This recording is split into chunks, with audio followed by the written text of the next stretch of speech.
Alright, hello, my name is Jonathan Fuqua, and this is my Pure Science 5010 homework number 4. Let's get started.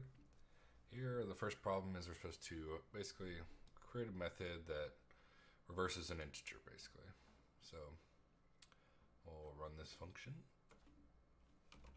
Oops.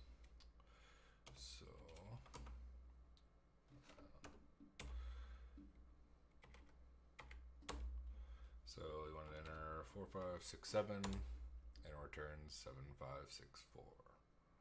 Basically just reverse the integer. There you go.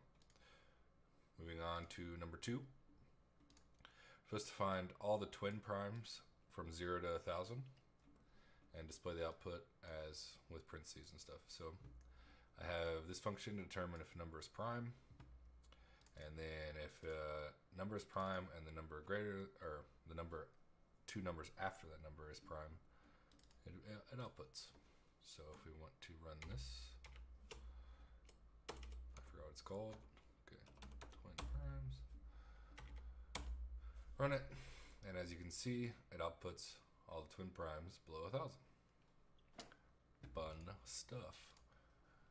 So then our third problem here, basically, suppose the weekly hours for all employees is stored in 2D array. Each row records an employee's 7-day work hours in 7 columns.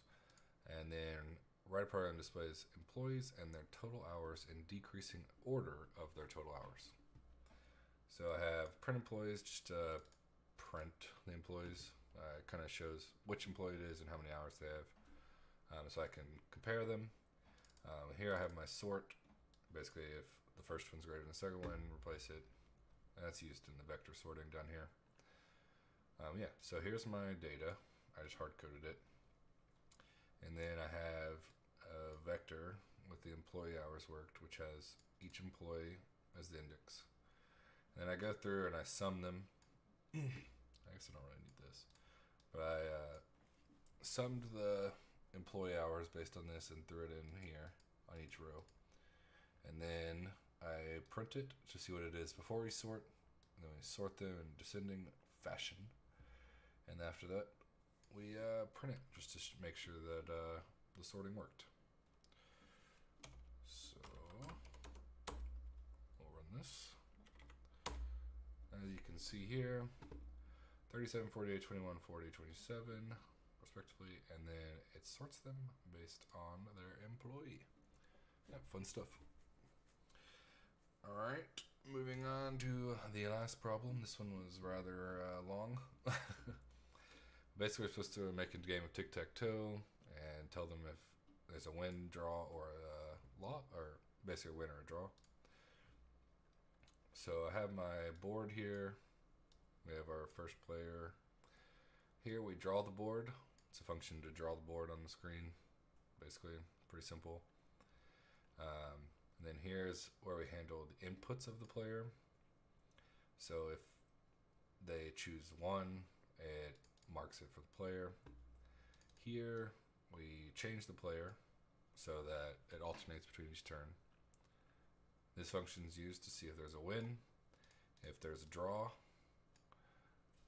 and then we create our game. So we start out by drawing the board, and then while this function is less than 1, aka it returns 0, it'll just keep going over and over again. And you'll check for the input of the player, then it'll draw the board. Well, yeah, it's kind of confusing, but checks the input, draws the board, and then at the end it changes players, so the next time it'll be the next player. And then, so here, once this function is no longer less than 1, aka it returns 2 or 1, it'll get out of this while loop, and if it's 2, ends in a draw based on what I have here. And then if it's not 2, then it's 1. And we have change player, because the way it works is whenever the player ends on a turn, that means he lost, if that makes sense. It's kind of hard to explain, but yeah, then we just see out player 1. So we'll run this. So say I want to play on row 1 here. Alright, so you see player X has played here. We'll say player 2 could play here. As you see, it's a 0 there. And we'll go here. And then we'll go here. Actually, we'll go here to make sure X can win. And here you can see player X won. They got 3 in a row. And this works for the diagonals, each row, and each column. And just to show you what it looks like for a draw, I always mess this up. 9. Whose turn is it? I always forget. Okay, so that's X's turn. Now it's O's turn. X's turn. O's turn.